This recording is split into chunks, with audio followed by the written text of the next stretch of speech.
ஆண்டவராக இயேசு கிறிஸ்துவின் நாமத்தில் என் அன்பின் வாழ்த்துக்கள்.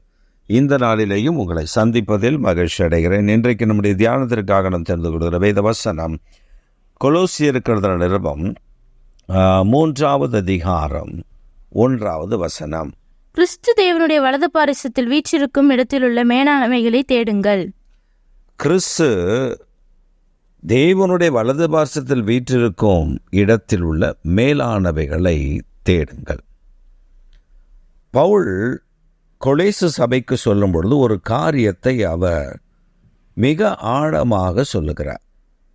கிறிஸ்து எழுந்தது உண்டானால், மரித்தோரிலிருந்து எழுந்து அவர் பிதாவின் வலது பார்சத்தில் அமர்ந்திருக்கிறபடியினால், அவர் கிறிஸ்து அங்கு அமர்ந்திருக்கிற அந்த இடத்தினுடைய மேலானவைகளை நாடுங்கள், தேடுங்கள்.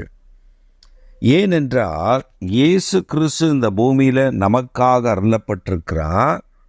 அருளப்பட்டு அவர் நமக்காக பாடுகளை சகித்தார், ஏற்றுக்கொண்டார், அனுபவித்தார். ஆனால் அவர் நமக்காக வேறொரு காரியத்தையும் செய்திருக்கிறார். அதுதான் பிதாவின் வலது பார்சத்தில் அமர்ந்திருக்கிறார், நமக்காக பரிந்தும் பேசுகிறார்.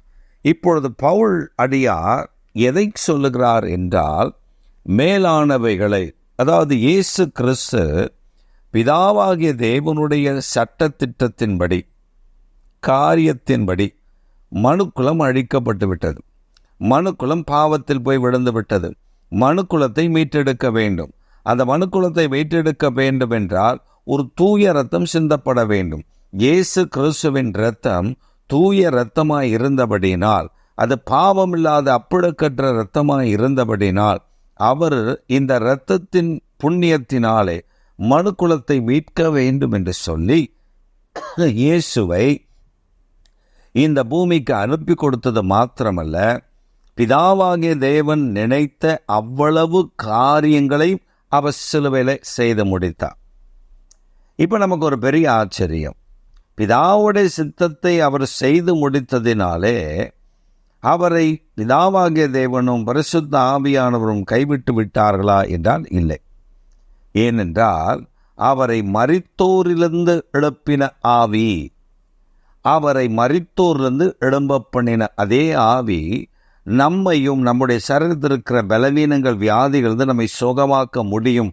நம்மையும் அந்த சரீரத்தில் மரணத்துக்கு எதுவான சரீரத்திற்கிற வியாதியிலிருந்து நம்மை தூக்கி நிறுத்த முடியும் என்று சொல்லி ரோமர் 8வது அதிகாரத்தில் நாம் வாசிக்கிறோம். அப்படியானால் தேவன் நமக்கு ஒரு காரியத்தை கற்றுக் கொடுக்கிறார். அவர் என்ன கற்றுக் கொடுக்கிறார்? நீங்கள் பூலோகத்தில் உள்ளவைகளையே நாடுகிறீர்கள், அதையே தேடுகிறீர்கள், அதன் மேலே நோக்கமாய் இருக்கிறீர்கள். எப்பொழுது நான் வீடு வாங்கலாம், எப்பொழுது நான் கார் வாங்கலாம், எப்பொழுது நான் பங்களா வாங்கலாம், எப்பொழுது நான் இதை செய்யலாம், எப்பொழுது நான் அதை செய்யலாம், இதெல்லாம் நமக்கு வேண்டும். ஆனால் இவைகளை பார்க்கிலும் மேலானவைகளை நாட வேண்டும். அப்படி என்றால் இயேசு கிறிஸ்து இந்த மேலானவைகளை நாடினார்.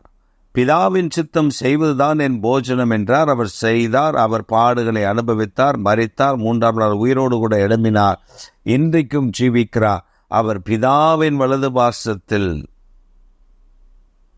அப்ப பிதாவின் வலது பார்சத்தில் அவர் அமர்ந்திருக்க அந்த இடத்தை அவர் பெற்றுக்கொள்வதற்கு தம்மையே பலியாக ஒப்பு கொடுத்திருக்கிறார்.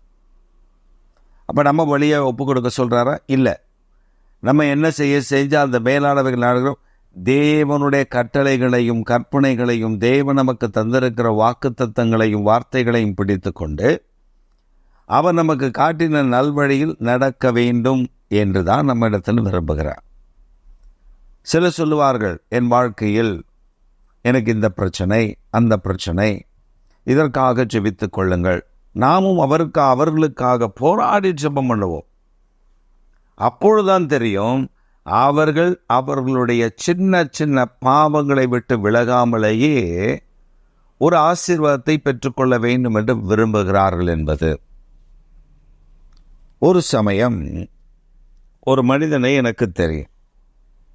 அந்த மனிதன் தன்னுடைய மகனுடைய படிப்பிற்காக அவர் மிகவும் பிரயாசப்பட்டவரை போல காண்பித்து கொண்டார்.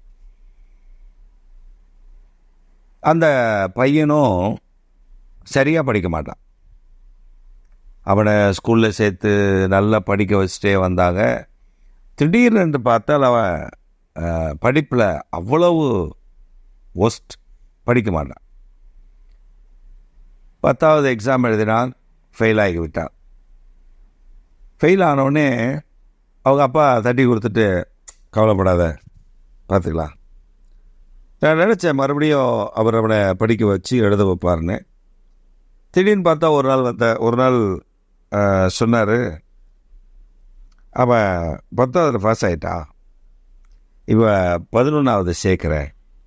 எனக்கு ஆச்சரியம், என்னடா இது, அவன் 10வது ஃபெயில் ஆகிட்டானே அப்படின்னு கேட்டப்போ தான் அவனுக்கு ஒரு சர்டிஃபிகேட், ஒரு இடம் இருக்குது, அங்கே போனால் டூப்ளிகேட் சர்டிஃபிகேட் கொடுக்குறாங்க. பணம் கொடுத்தா, சில ஆயிரங்கள் கொடுத்தா அதை கொடுத்துருவாங்க. எனக்கு தூக்கி வாரி போட்டது. பேசுகிற பேச்செல்லாம் பார்த்தா பரிசுத்தமான ஆள் போல் பேசுவார். ஆனால் செய்கிற காரியங்கள் எல்லாம் பரிசுத்தமான ஆள் போல் அல்ல, தீமையான காரியங்களை அவர் செய்கிறதை பார்த்து நான் ஆச்சரியப்பட்டேன். என்னடா இது இப்படியெல்லாம் பண்ணுறாங்களே அப்படின்னு. அடுத்தது அவன் +1 +2 எழுதினான், அதுலேயும் ஃபெயில். அப்போ அந்த காலகட்டத்தில் +2 மட்டும்தான் பாஸ் எக்ஸாம், பப்ளிக் எக்ஸாம். அதுலேயும் அவன் ஃபெயில் ஆனான். உடனே அவர் எங்கே அதே மனிதனை பிடித்தார், வேறொரு மாநிலத்திலேருந்து அவன் எக்ஸாம் எழுதி பாஸ் ஆனது போல் ஒரு சர்டிஃபிகேட் வந்தது. அதை வைத்து காலேஜில் சேர்த்து விட்டான்.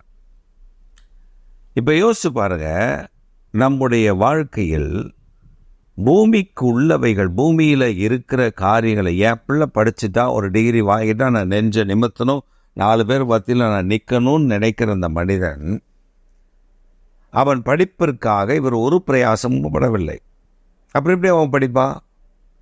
அவன் பணத்தை செலவு பண்ணி, அவனுக்கு பணம் இருக்குது, என்கிட்ட பணம் இருக்குது, அதனால் எதையும் நான் செய்து விடுவேன் என்று சொல்லுகிற ஒரு தகப்பனார் இடத்தில் அவன் எப்படி படித்து முன்னேறுவான்? இது ஒன்றல்ல, இது நம்ம வாழ்க்கை. நான் பார்த்து கொண்டிருக்கிற அநேக விசுவாசிகள் இப்படி பொய்யான காரியங்களை செய்து தங்கள் வாழ்க்கையில் மேலானவைகளை செய்கிறதை, மேலானவைகளை நாடாதபடி கீழானவைகளை நாடுகிறதை நான் பார்த்திருக்கிறேன். ஆம் பிரியமானவர்களே, நீங்களும் நானும் தேவனுடைய பிள்ளைகள்.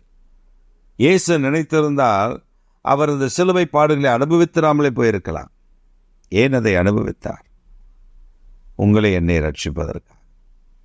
அப்போ நம்முடைய வாழ்க்கையில் நாம் தேவனுடைய திட்டத்தை நிறைவேற்றும்படி உண்மை உள்ளவர்களாய், பரிசுத்தம் உள்ளவர்களாய், தேவ நீதியை பின்பற்றுகிற தேவனுடைய பிள்ளைகளாய் நாம் கடந்து செல்ல ஆரம்பித்து விட்டால் மட்டும் போதும். ஒரு பெரிய ஆச்சரியம் நமக்கு காத்திருக்கிறது. மேலானவைகளை கர்த்தர் நமக்கு வைத்திருக்கிறார், கீழானவைகள் அல்ல, மேலான. அந்த பவுலடியார் அடிக்கடி சொல்லுவா, மேலானவைகளை நாடுகள், கீழானவைகளை அல்ல, மேலானவைகளை நாடுகள். அவர் பிதாவனுடைய வலது பார்சத்தினுடைய சிங்காசனத்தில் எப்படி அவர் இடம் பிடித்தாரோ, அதே போல தேவனுக்கு கீழ்ப்படிந்து தேவனுடைய திட்டத்தை செய்து அதை மேலானவைகளை நாடி பாருங்கள். இந்த பூமியில் ஒரு குறைவும் உங்களுக்கு இருக்காது. இயேசு இந்த பூமியில் வாழ்ந்த பொழுது அவருக்கு ஒரு குறைவும் இல்லை. அவருடைய வஸ்திரம் ராஜாக்கள் போடுகிற வஸ்திரத்தை போல இருந்தது. அதை அவர்கள் பிய்த்து, அந்த வஸ்திரத்தை பிய்த்து அவர்கள் பங்கிடவில்லை, சீட்டு போட்டு அந்த வஸ்திரத்தை எடுத்துக்கொண்டார். ஏன்னா அவ்வளவு விலை உயர்ந்த வஸ்திரத்தை அவர் போட்டிருந்தார். இன்றைக்கு நீங்களும் நானும் தேவனுடைய பிள்ளைகள், மற்றவைகளை தருவார். ஆனால் அதே சமயத்தில் பிதாவின் சித்தம், அவர் ஆண்டவர் நமக்கு தந்திருக்கிற வாக்குத்தத்தங்களை, நமக்கு தந்திருக்கிற வார்த்தைகளை பின்பற்றி நடப்போம். பெரிய காரியங்களை செய்வார். நாம் மேலானவைகளை எதிர்பார்ப்போம். மேலானவை நமக்கு கொடுத்து நம்மை ஆசீர்வதித்து உயர்த்தி விடுவார். ஆமென்.